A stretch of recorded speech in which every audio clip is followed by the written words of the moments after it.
Mesdames et messieurs, bonjour, je suis Vincent Kamini. Parlons présidentiel 2025 au Cameroun. Monsieur Issa Chiroma Bakary, après ces meetings gigantesques qu'il a, n'est-ce pas, fait au niveau de Ngaoundéré, hier a fait une sortie.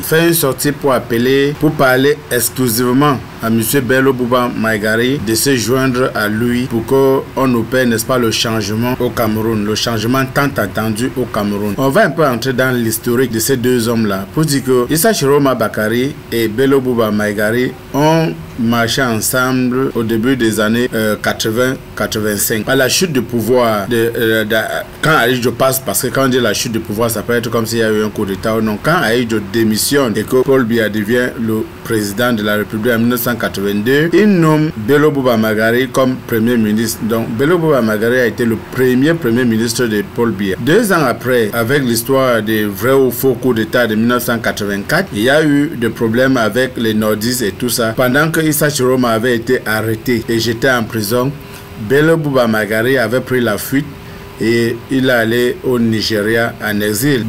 Issa Chiroma a donc fait 7 ans de prison entre les mains, n'est-ce pas, du président Paul Biya. En 1990, après, n'est-ce pas, la lutte politique de haute vol qui a mené Nidjon Fundi et le SDF à l'époque et d'autres sociétés civiles et d'autres membres de la société civile, quand on est revenu dans le multipartisme, on a décidé donc de libérer les gens qui avaient été arrêtés pendant tout ce temps-là. Issa Chiroma a donc bénéficié de ces relax-là et il a été relâché. Revenu donc dans l'opposition, après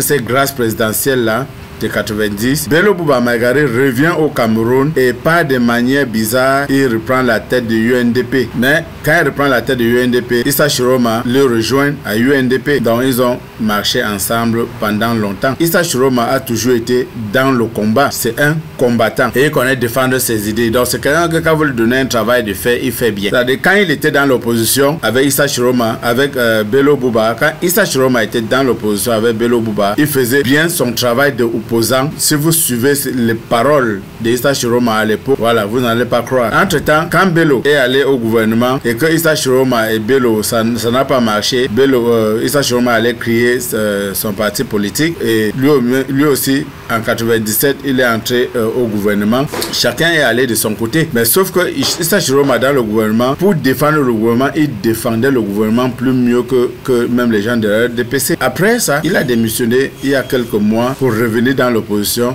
Et quand vous suivez, n'est-ce pas, les choses qu'il dit, vous sentez que non, ici, là, il est en plein dans le combat. Il est en plein dans le combat. Maintenant, quand vous prenez les deux, ils étaient au gouvernement, les deux ont démissionné. Issa Chiroma a démissionné et a déposé tous les emblèmes de l'État et tout. Bello Bouba dit qu'il a démissionné. Personne ne sait quand est-ce qu'il a démissionné ou qu'il a déposé. Il n'a jamais dit que tel jour, j'ai déposé ma lettre de démission, soit au Premier ministre, soit au président de la République. Quand on l'avait demandé quand est-ce qu'il va démissionner, il a dit qu'il va remettre sa démission à qui? À la personne qui l'avait nommé. Mais jusqu'aujourd'hui, qui peut me dire, pardon, dites-moi en commentaire si vous savez le jour ou si Bello a dit un jour que, ok, j'ai déposé ma démission aujourd'hui chez le président de la République ou chez le Premier ministre. Ça n'a pas été fait. Bello Bouba, dans sa pré-campagne, regardez le vécu qui suit Bello Bouba. C'est toujours le vécu du gouvernement, c'est toujours les CA et tout ça. Il a toujours ces gens qui sont dans les ministres, dans les ministères, les directeurs, n'est-ce pas, dans les entreprises et tout ça, qui sont les hauts. Il a toujours les gens qui sont bien placés dans le gouvernement. Et quand on veut parler, il dit que c'est moi qui a démissionné, il faudrait qu'on les laisse tranquilles. Donc, nous pensons que Bello Bouba Maïgari ne joue pas franc jeu. Vraiment, il faudrait qu'on soit clair là-dessus. Il ne joue pas franc jeu avec les élections qui viennent. Bello Bouba Maïgari, c'est un trouble fait. Il ne joue pas franc jeu. Petite leçon d'histoire encore avec le même Bello Bouba Maïgari. En 1992, alors que toutes les forces étaient réunies pour qu'on gagne le CPDM, qu'on gagne RDPC et Paul Biya, Nidjon Fundi, on a mis Union pour le changement. Ok, Union pour le changement avait mis Nidjon Fundi comme candidat et tout le monde avait voté. Nidjon Fundi, Bello Bouba, autant pour moi, a refusé de rejoindre Union pour le changement et il est allé à l'élection présidentielle seul. Et vous savez que c'est à cause de Bello Bouba Maïgari qu'on n'a pas gagné les élections en 1997. On dit qu'on avait gagné, mais on n'a pas géré, donc on n'a pas gagné. Même si la légende dit qu'on avait gagné ces élections-là et qu'on a triché, même si on avait gagné, mais nous on n'avait pas géré. Oh, par contre, si Bello Bouba était resté dans la coalition de l'opposition, on devait gagner cette fois-là sans qu'il y ait même même discussion parce que Paul avait eu 39%, Nijon Fundi a eu 36, quelque chose % et Bello Bouba Magari a eu 19%. Donc si vous prenez les 19% de Bello Bouba Magari, vous augmentez sur les 36% de Nijon Fundi à l'époque, vous voyez que largement on battait Paul Biya largement. L'opposition gagnait largement les élections.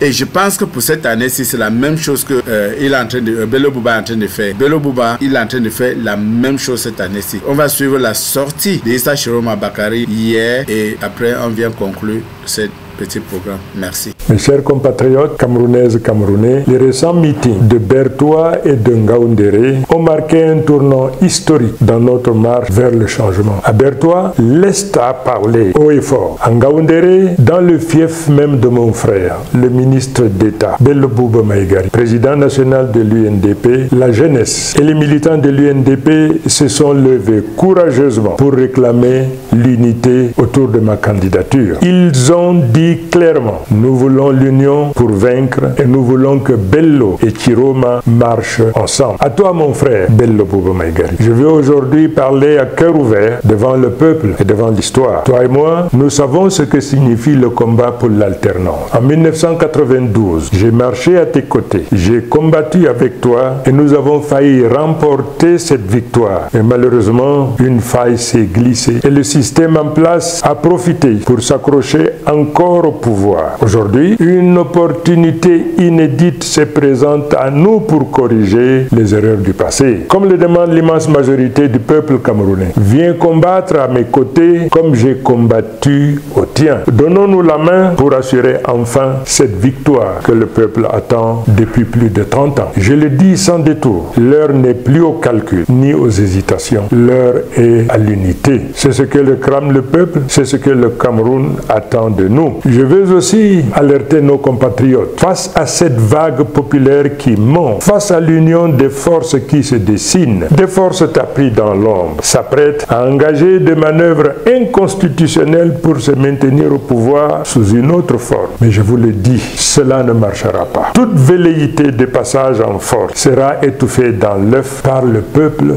souverain. Le Cameroun a changé. Et le 12 octobre, c'est dans les urnes que le peuple souverain choisira son leader. Je vous appelle donc à rester vigilants, confiants et mobilisés. Notre prochain grand rendez-vous sera à Bafoussam. Je vous invite à sortir massivement, à communier avec nous et à montrer que l'Ouest confirme sa volonté de changement. Enfin, permettez-moi de rendre un hommage ému à un digne fils de ce pays, tombé dans l'exercice de son devoir, le journaliste Pierre Laverdure Omban, qui a perdu la vie en couvrant mon meeting de Ngaoundéré. Que son âme repose en paix. Sa mémoire nous rappelle que ce combat n'est pas seulement politique, mais aussi un combat pour la vérité, pour la dignité de notre nation, avec tous les sacrifices que ça implique. Mes chers compatriotes, la route est tracée, le peuple est en marche. Rien, ni les menaces, ni les manigances, ni les intrigues ne pourront arrêter cette vague. Ensemble, nous allons écrire et arracher la victoire. Vive le peuple souverain, vive le Cameroun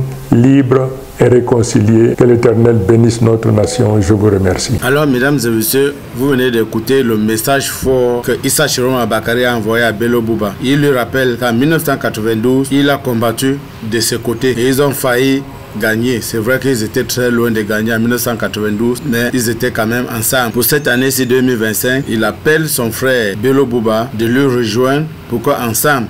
Pourquoi est-ce que j'ai dit de lui rejoindre? De lui rejoindre parce qu'il a déjà été choisi par l'Union pour le changement 2025. Voilà. Et il y a beaucoup d'autres grosses têtes qui sont sorties et pour, n'est-ce pas, lui donner le crédit nécessaire. Voilà. Vous avez vu à Bafoussam aujourd'hui avec le professeur Abba Oyono à ses côtés. Vous avez vu Madame Maître Alice Com qui a envoyé une lettre de soutien et qui demande à tout le monde de soutenir, n'est-ce pas, Issa Chiroma Bakary. Pour nous, ça nous renforce seulement parce que c'était notre choix il y a longtemps. Donc, mesdames et messieurs, quand vous écoutez ce message, vous sentez quand même qu'il est dans les perspectives de changement. Et je rappelle toujours que lui, il est pour la transition. Il n'est pas là pour aller faire 7 ans. Il est pour la transition, quitte à ce qu'il y aura une nouvelle élection d'ici 2028 ou 2029 et qui peut maintenant mettre sa candidature pour voir si on peut lui voter normalement pour qu'il soit donc le président et gérer les mandats. Entre-temps, on aurait changé la constitution, changé le code électoral, changé beaucoup de choses au Cameroun et remettre, n'est-ce pas, le pays en termes de l'administration sous le rail. Voilà, donc mesdames et messieurs, merci de votre attention. N'oubliez pas de liker cette production, de la partager et surtout de nous dire en commentaire, parce que comme je dis toujours, il faudrait que ce travail soit un travail interactif, c'est-à-dire qu'on s'échange, voilà, même par message. Donc dites-nous en commentaire ce que vous en pensez, ça nous permettra peut-être de développer plus d'arguments, n'est-ce pas, pour vous servir plus tard. Merci beaucoup et bonne soirée à tout le monde. Bye bye.